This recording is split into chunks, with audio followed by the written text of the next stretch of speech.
विद्यार्थी मित्रांनो, आज आपण नवीन प्रकरणाला सुरुवात करतोय ते म्हणजे प्रकरण 5वे, बाजाराचे प्रकार. प्रथमतः बाजार म्हणजे काय हे आपल्याला बघावं लागेल. तर बाजाराचा सर्वसामान्य अर्थ म्हणजेच सर्वसामान्य लोकांना जर आपण बाजार म्हणजे काय विचारलो तर त्यांना जो अभिप्रेत असतो तर तो अर्थ म्हणजे बाजार म्हणजे विशिष्ट ठिकाणी किंवा विशिष्ट स्थळ होय की जिथे वस्तू व सेवांची खरेदी विक्री केली जाते. म्हणजे बाजार म्हणजे काय आहे तर असं एखादं विशिष्ट ठिकाण किंवा असे एखादं विशिष्ट स्थळ की जिथं विविध वस्तू आणि सेवांची खरेदी आणि विक्री होते, तो म्हणजे बाजार असं सर्वसामान्यपणे त्याचा अर्थ घेतला जातो व्यावहारिक भाषेमध्ये. पण अर्थशास्त्रीय दृष्टिकोनातून जर आपण बघितलं तर बाजार म्हणजे एक विशिष्ट ठिकाण नसून अशी व्यवस्था की ज्यामध्ये विक्रेते व ग्राहक प्रत्यक्ष किंवा अप्रत्यक्षरित्या एकमेकांच्या संपर्कात येतात आणि वस्तू व सेवांची देवाणघेवाण करतात. इथं दोन याच्यामध्ये अर्थ लपलेले आहेत बघा. एक म्हणजे बाजार म्हणजे असं एखादं विशिष्ट ठिकाण नसून ते एक विशिष्ट ठिकाण नाही आहे, तर ती अशी एक व्यवस्था आहे. कशी व्यवस्था आहे की ज्यामध्ये ग्राहक आणि विक्रेते यांच्यामध्ये प्रत्यक्ष किंवा अप्रत्यक्षरित्या एकमेकांच्या संपर्कात येतात. आता तुम्ही बाजारपेठेमध्ये जेव्हा जाता, भाजी घ्यायला जाता, कपड्यांच्या मार्केटमध्ये जाता, पुस्तकांच्या मार्केटमध्ये जाता किंवा भांड्यांच्या मार्केटमध्ये जाता, जिथं काही जाता, इलेक्ट्रॉनिक वस्तूच्या मार्केटमध्ये जाता, तेव्हा तिथं काय दिसतं तुम्हाला? ग्राहक आणि विक्रेते यांच्यामध्ये प्रत्यक्ष संबंध आलेला दिसतो. ते प्रत्यक्ष एकमेकांच्या समोर येतात, एकमेकांशी प्रत्यक्ष व्यवहार करतात. पण दुसराही एक प्रकार नवीन अस्तित्वात आलेला आहे, तो म्हणजे ऑनलाईन शॉपिंग आता आलेला आहे. जसं ॲमेझॉन आहे, फ्लिपकार्ट आहे, स्नॅपडील आहे, अशा अनेक प्रकारच्या वेगवेगळ्या साईट्स आज उपलब्ध आहे की जिथं आपण ऑनलाईन खरेदी विक्री वस्तूंची किंवा सेवेची खरेदी करू शकतो. मग अशा ठिकाणी ग्राहक आणि विक्रेते एकमेकांच्या समोर प्रत्यक्षपणे येतात का? तर येत नाहीत, ते अप्रत्यक्षरित्या येत असतात. म्हणूनच बाजार म्हणजे असं एखादं विशिष्ट ठिकाण नाही, तर ती अशी व्यवस्था आहे की जिथं ग्राहक आणि विक्रेते प्रत्यक्ष किंवा अप्रत्यक्षरित्या एकमेकांच्या संपर्कात येतात आणि वस्तू व सेवांची देवाणघेवाण करतात. त्याला बाजार म्हणायचं. त्यानंतर अर्थशास्त्राची बाजाराची एक व्याख्या प्राध्यापक ऑगस्टिन कुर्नो नावाच्या अर्थशास्त्रज्ञांनी केलेली आहे. त्यांच्यामध्ये ज्या ठिकाणी वस्तूची खरेदी विक्री केली जाते अशी एखादी विशिष्ट जागा म्हणजे बाजार नसून असा संपूर्ण भूप्रदेश की ज्यात खरेदीदार म्हणजेच ग्राहक आणि विक्रेते यांचा परस्पराशी इतका जवळचा संबंध असतो की ज्यामुळे एकाच वस्तूची किंमत सर्वत्र सहज आणि लवकर समान होण्याची प्रवृत्ती असते. म्हणजे त्यांना देखील हाच अर्थ अभिप्रेत आहे. ते म्हणतात की बाजार म्हणजे अशी एखादी विशिष्ट जागा नाही आहे की जिथं वस्तू आणि सेवांची खरेदी विक्री केली जाते, तर असा संपूर्ण भूप्रदेश की जिथं ग्राहक आणि विक्रेते यांचा एकमेकाशी इतका जवळचा किंवा घनिष्ठ संबंध असतो की एकाच वस्तूची किंमत सर्वत्र सहज आणि लवकर समान होण्याची प्रवृत्ती असते, असं ठिकाण म्हणजे बाजार. असा संपूर्ण भूप्रदेश म्हणजे बाजार असं त्यांनी म्हटलेलं आहे. थोडक्यात काय आहे तर बाजार म्हणजे काय की जिथं विविध वस्तू आणि सेवांची खरेदी विक्री करणारा असा एखादा विशिष्ट भूप्रदेश असतो आणि जिथं ग्राहक आणि विक्रेते यांच्यामध्ये इतका जवळचा संबंध असतो की एकाच प्रकारची वस्तू विकणारे जे काही विक्रेते असतील तर त्यांच्यामध्ये त्या वस्तूची किंमत लगेच समान होते, फार लवकर ती प्रक्रिया होऊन जाते. असं ठिकाण म्हणजे बाजार, असा भूप्रदेश म्हणजे बाजार असं प्राध्यापक कुर्नो म्हणतात. याच्यानंतर आपल्याला बाजाराचं वर्गीकरण बघायचं आहे. बाजाराचं प्रामुख्यानं 3 गटामध्ये वर्गीकरण केलं जातं. एक स्थळानुसार, दुसरा आहे काळानुसार आणि तिसरा आहे स्पर्धेनुसार. तर काळानुसार जे वर्गीकरण केलं जातं त्याचे परत 3 प्रकार सांगितले जातात. ते म्हणजे स्थानिक बाजारपेठ, त्यानंतर राष्ट्रीय बाजारपेठ आणि आंतरराष्ट्रीय बाजारपेठ.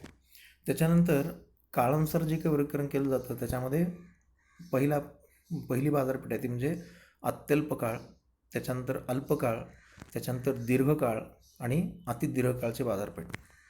त्याच्यानंतर स्पर्धेनुसार जे बाजारपेठेचं वर्गीकरण केलं जातं ते प्रामुख्याने 2 गटामध्ये करतात.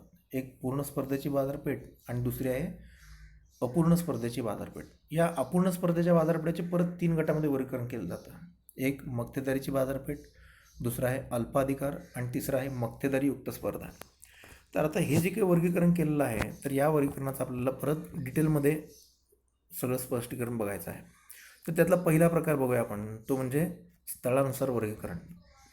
स्थळानुसार जे काही बाजारपेठेचं वर्गीकरण केलं जातं त्याच्यामध्ये 3 प्रकार आपण बघितले आत्ताच. ते म्हणजे स्थानिक बाजारपेठ, त्याच्यानंतर राष्ट्रीय बाजारपेठ आणि आंतरराष्ट्रीय बाजारपेठ. त्यातली पहिली बाजारपेठ म्हणजे स्थानिक बाजारपेठ.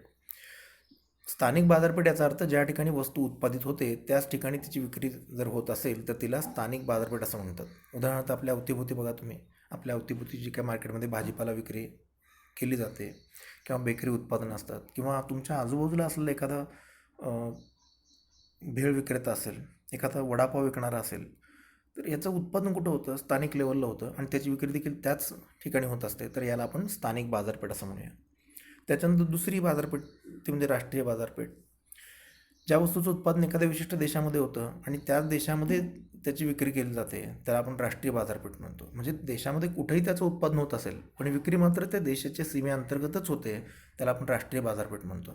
उदाहरणार्थ आपल्याकडे गूळ उत्पादन होतं, आपल्याकडे साखर उत्पादन होतं, आपल्याकडे विविध शेती उत्पादनं होतात, विविध फळं उत्पादन होतात.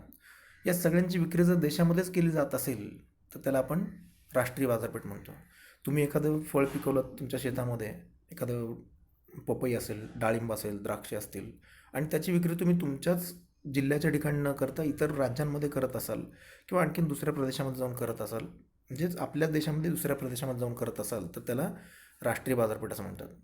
आता आपल्याकडं काही उदाहरणं आहेत बघा, जसं नाशिकची संत्री आहेत, त्यानंतर नागपूरची संत्री आहेत आणि नाशिकची द्राक्षं आहेत, त्याच्यानंतर काश्मीरचे ॲपल आहेत, त्यानंतर काश्मीरला केसर देखील पिकतं आणि त्याचं जी काही विक्री आहे त्याची विक्री संपूर्ण देशामध्ये केली जाते, त्याला आपण राष्ट्रीय बाजारपेठ म्हणतो. त्याच्यानंतर तिसरा प्रकार आहे तो म्हणजे आंतरराष्ट्रीय बाजारपेठ. ज्या देशात ती वस्तू उत्पादित होते केवळ त्याच देशात नव्हे तर इतरही अनेक देशामध्ये त्या वस्तूची विक्री केली जाते, तेव्हा त्याला आंतरराष्ट्रीय बाजारपेठ असं म्हणतात. उदाहरणार्थ आपल्याकडं टाटा मोटर्स आहे, त्यानंतर मारुती सुझुकी आहे किंवा आणखी अशोक लेलँड आहेत, अशा कितीतरी गाड्या आहेत, कितीतरी वाहन उत्पादन आहेत. तर या वाहनांची विक्री उत्पादन इथं होतं पण त्याची विक्री फक्त भारतातच होते का? तर नाही आहे, भारताच्या बाहेर देखील त्याची विक्री केली जाते, बाहेरच्या इतरही अनेक देशांमध्ये त्याची विक्री केली जाते. तसंच साखर आहे, साखर भारतामध्ये बऱ्याच ठिकाणी उत्पादन होते पण त्याची विक्री केवळ भारतात होते का? नाही आहे, भारताच्या बाहेर देखील पाकिस्तानला म्हणा किंवा आणखी इतरही देशांमध्ये आपली साखर निर्यात होते. त्याच्यानंतर विविध शेती उत्पादन आहेत. तुम्हाला माहिती आहे परंपरेने आपण जे काही मसाल्याचे पदार्थ आहेत तर त्याची विक्री करत आलो वेगवेगळ्या देशांना. चहा आपण इतर देशांना निर्यात करत आलेलो आहोत किंवा विविध प्रकारचा कच्चा माल आहे, कापूस आहे किंवा शेतमालाचा कच्चा माल आहे विविध प्रकारचा, तर तो आपण इतर देशामध्ये परंपरेनुसार निर्यात करत आलेलो आहोत. तर हे जे काही उत्पादन आहेत तर त्यांना आपण आंतरराष्ट्रीय बाजारपेठ असं म्हणू शकतो. तर अशा प्रकारे स्थळानुसार हे 3 प्रकार पडतात, एक म्हणजे स्थानिक बाजारपेठ, राष्ट्रीय बाजारपेठ आणि आंतरराष्ट्रीय बाजारपेठ. याच्यानंतर काळानुसार काही प्रकार बाजारपेठेचे पडतात. त्याच्यामध्ये ज्या काळामध्ये त्याच्यामध्ये पहिला प्रकार तो म्हणजे अत्यल्प काळ. अत्यल्प काळ म्हणजे नेमका कोणता काळ? तर ज्या काळामध्ये वस्तूच्या पुरवठ्यात काहीही बदल करता येत नाही, हा अत्यल्प काळ असतो. हा काही दिवसांचा, काही तासांचा म्हणा, काही दिवसांचा म्हणा किंवा काही आठवड्यांचा हा कालावधी असतो आणि या कालावधीमध्ये आपण वस्तूच्या पुरवठ्यामध्ये काहीच बदल करू शकत नाही, जो आहे तसाच आपला पुरवठा करावा लागतो. त्याच्यामुळं हा अत्यल्प काळाची बाजारपेठ असते. त्यानंतर अल्पकाळाची बाजारपेठ, की ज्या काळामध्ये वस्तू व सेवांचा पुरवठा काही प्रमाणामध्ये आपलं वाढवणं शक्य असतं. कसं वाढवता येतं आपल्याला? तर कच्चा माल असेल किंवा श्रमिक असतील, कच्चा माल आपण जास्त वापरू शकतो. जे श्रमिक कामावर आहेत त्यांना आपण अतिरिक्त काम देऊ शकतो, त्यांना आणखीन एक्स्ट्रा काम करायला लावू शकतो आणि त्यांच्याकडून उत्पादन वाढवून घेऊ शकतो. तर हा असा काळ असतो आणि या काळामध्ये एका वर्षापेक्षा जास्त कालावधी इथं विचारात घेतला जात नाही, तर एका वर्षापर्यंतचाच कालावधी इथं विचारात घेतला जातो. अशी बाजारपेठ म्हणजेच अल्पकाळाची बाजारपेठ असते. त्यानंतर दीर्घकाळ, ज्या कालावधीमध्ये वस्तूचे उत्पादन करत असताना उत्पादनाचे घटक व उत्पादन खर्च यात बदल करणे शक्य असते, सर्व प्रकारच्या खर्चाशी जुळवून घेणे शक्य असते. हा कालावधी काही वर्षांचा असतो, साधारणतः 5 वर्षापर्यंतचा जो काही कालावधी असतो त्याला दीर्घ कालावधी असं म्हटलं जातं. म्हणजे बघा याच्यामध्ये तुम्ही आणखीन काही श्रमिक कामावर घेऊ शकता, कच्चा माल तुम्ही आणखीन विकत घेऊ शकता, काही प्रमाणामध्ये यंत्र तुम्ही खरेदी करू शकता आणि अशा प्रकारे तुम्ही तुमच्या उत्पादन खर्चामध्ये, उत्पादन घटकामध्ये बदल करून तुमच्या उत्पादन जे काय आहे ते उत्पादनामध्ये वाढ करू शकता. असा जो काही कालावधी असतो तो कालावधीमध्ये दीर्घकाळ आणि अशा बाजारपेठेला दीर्घकाळाची बाजारपेठ असं म्हटलं जातं. त्यानंतर अतिदीर्घकाळ, की या काळामध्ये तो उत्पादक आपल्या स्थिर आणि बदलत्या या दोन्ही खर्चामध्ये बदल करू शकतो आणि हा कालावधी असतो 5 वर्षापेक्षा जास्त कालावधी. या कालावधीला अतिदीर्घकाळाचा कालावधी असं म्हटलं जातं. तर अशा प्रकारे काळानुसार जेव्हा बाजारपेठेचं वर्गीकरण केलं जातं तेव्हा तो काळाची बाजारपेठ, अल्पकाळाची बाजारपेठ, दीर्घकाळाची बाजारपेठ आणि अतिदीर्घकाळाची बाजारपेठ अशा प्रकारे वर्गीकरण केलं जातं. त्याच्यानंतर पुढचा जो प्रकार आहे तो म्हणजे स्पर्धेनुसार वर्गीकरण. आणि स्पर्धेनुसार वर्गीकरण करत असताना आपण पाहिलं की दोन प्रकारे स्पर्धेनुसार वर्गीकरण केलं जातं प्रमुख दोन गटामध्ये. ते म्हणजे पूर्ण स्पर्धा आणि दुसरं आहे अपूर्ण स्पर्धा. तर त्यातला पहिला प्रकार बघूया, तो म्हणजे पूर्ण स्पर्धा. पूर्ण स्पर्धेची संकल्पना मिसेस जोन रॉबिन्सन यांनी मांडली.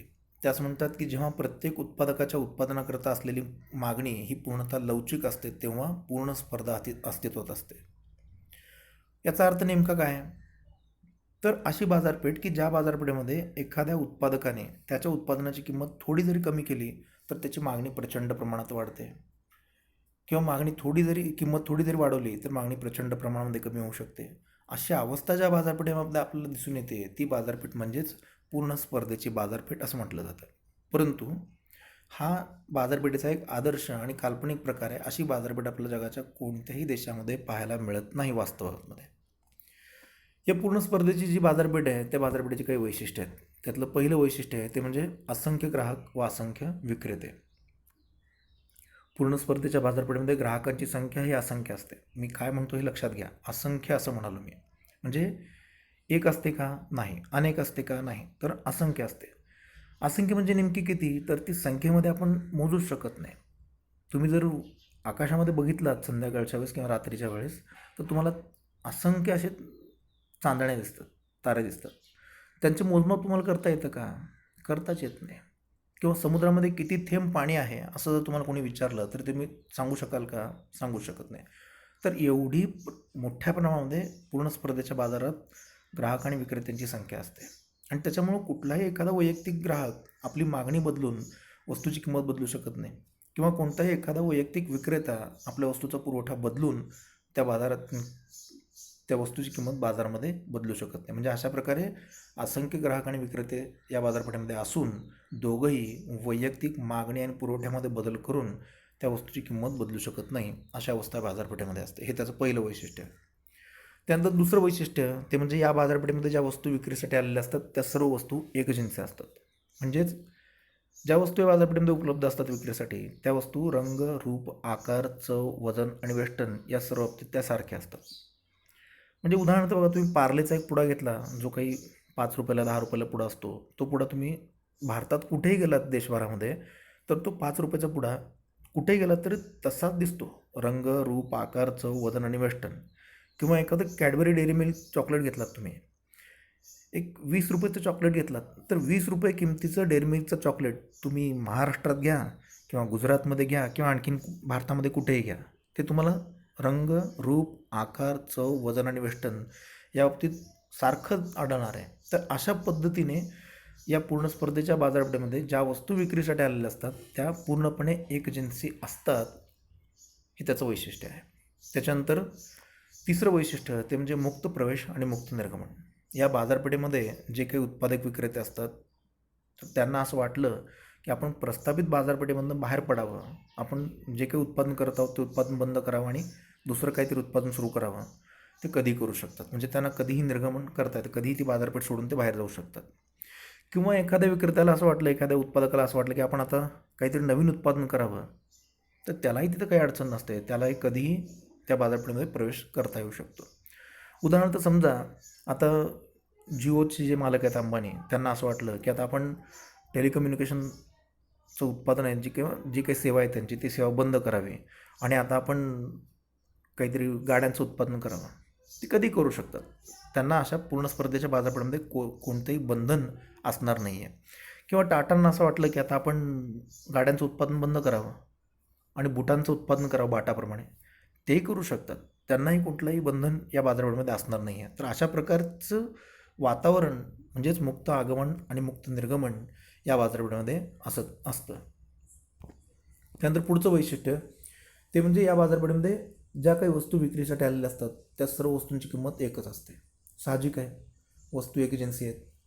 कुठलाही एखादा ग्राहक, कोणता एखादा विक्रेता हा वैयक्तिक मागणी आणि पुरवठ्यामध्ये बदल करून वस्तूच्या किमतीवर प्रभाव पाडू शकत नाही.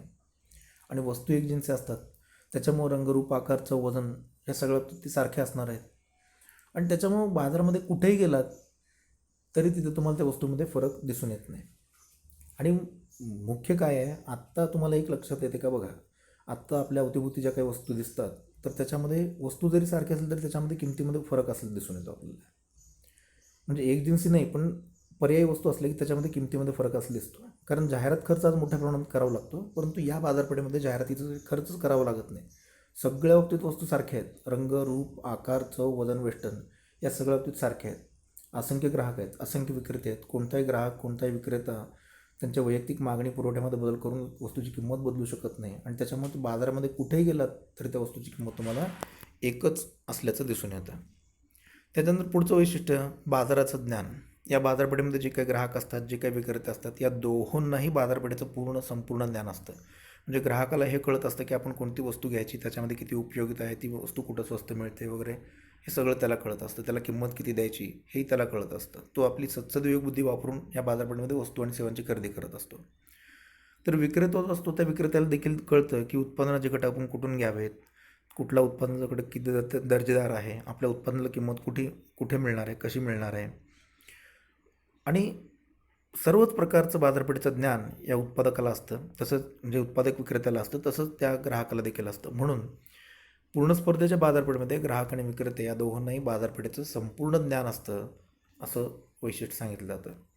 त्यानंतर उत्पादन घटकांची गतिशीलता. पूर्ण स्पर्धेच्या बाजारपेठेमध्ये जे काही उत्पादनाचे घटक असतात ते घटक पूर्णपणे गतिशील असतात. म्हणजेच एखादा उत्पादनाचा घटक एखाद्या उद्योगामधून बाहेर पडला तर त्याला लगेच दुसरीकडं पूर्ण म्हणजे पूर्वीसारखंच काम उपलब्ध होऊ शकतं. त्याला कोणताही अडथळा निर्माण होत नाही. म्हणजे एका उद्योगामधून एखादा श्रमिक बाहेर पडला की त्याला लगेच दुसऱ्या उद्योगामध्ये काम उपलब्ध असतं. तो कधी बेकार राहत नाही. म्हणजे पूर्ण गतिशील असतात आणि कुठलाही एखादा उत्पादनाचा घटक दुसऱ्या उद्योगामध्ये काम करण्यास तयार असतो. एखाद्या श्रमिकाला तुम्ही एका उद्योगातून दुसऱ्या उद्योगात टाकलात तर तो लगेच तयार होतो. जे काही उत्पादनाचे घटक आहेत ते उत्पादनाचे घटक पूर्णपणे गतिशील असतात. एका उद्योगातून दुसऱ्या उद्योगामध्ये सहजासहजी जाऊ शकतात किंवा जाण्यास ते तयार असतात किंवा वापरता येऊ शकतात. अशी अवस्था या बाजारपेठेमध्ये उत्पादन घटकांच्या बाबतीत असते. त्याच्यानंतर पुढचं वैशिष्ट्य ते म्हणजे वाहतूक खर्चाचा अभाव. मिसेस जॉन रॉबिन्सन म्हणतात की या बाजारपेठेमध्ये उत्पादन संस्था इतक्या जवळ असतात की त्यांना वाहतुकीसाठी खर्चच करावा लागत नाही आणि त्याच्यामुळे या बाजारपेठेमध्ये वाहतूक खर्चाचा अभाव असतो. त्याच्यानंतर शेवटचा तो म्हणजे सरकारी हस्तक्षेप नसतो या बाजारपेठेमध्ये. म्हणजेच निरहस्तक्षेप धोरण सरकारचं असतं. प्रामुख्यानं आपल्याला हे पहिल्यांदा विचारात घ्यावं लागेल की मिसेस जॉन रॉबिन्सन यांनी जेव्हा ही संकल्पना मांडली तेव्हा त्या काळामध्ये भांडवलशाही अर्थव्यवस्था संपूर्ण जगामध्ये अस्तित्वात होती आणि त्या काळामध्ये त्यांचे विचार हे त्याला अनुसरून होते आणि म्हणून त्यांचं असं म्हणणं होतं की पूर्ण स्पर्धेच्या बाजारपेठेमध्ये सरकार कोणताही हस्तक्षेप करत नाही. कारण त्या बाजारपेठेमध्ये पूर्णपणे भांडवलशाही अर्थव्यवस्था होती. भांडवलदारांचं वर्चस्व होतं. उत्पादन किती करावं, काय करावं तेच ठरवतात आणि म्हणजे ग्राहकांची संख्या असंख्य असते, विक्रेत्यांची संख्या असंख्य असते. सरकार कोणतंही त्याच्यावर बंधन घालत नाही त्या बाजारपेठेवर किंवा कुणी किती उत्पादन करावं, त्याची विक्री कुठं करावी, किती किमतीला करावी, काहीही बंधन या बाजारपेठेमध्ये असत नाही. आणि ग्राहकाने देखील कुणाकडून खरेदी करावं, किती किमतीला खरेदी करावे याविषयीचं देखील कोणते बंधन सरकार याच्यावर घालत नाही. म्हणजे अशा प्रकारे सरकार कोणत्याही प्रकारे हस्तक्षेप करत नाही. तसंच ज्यामध्ये आणखीनही बरेच काही वैशिष्ट्य आहेत, पण तुमच्या सिलेबसनुसार आता नवीन आपल्याला ही एवढीच जी काही वैशिष्ट्य दिलेली आहेत तेवढीच आपल्याला इथं अभ्यासायची आहेत.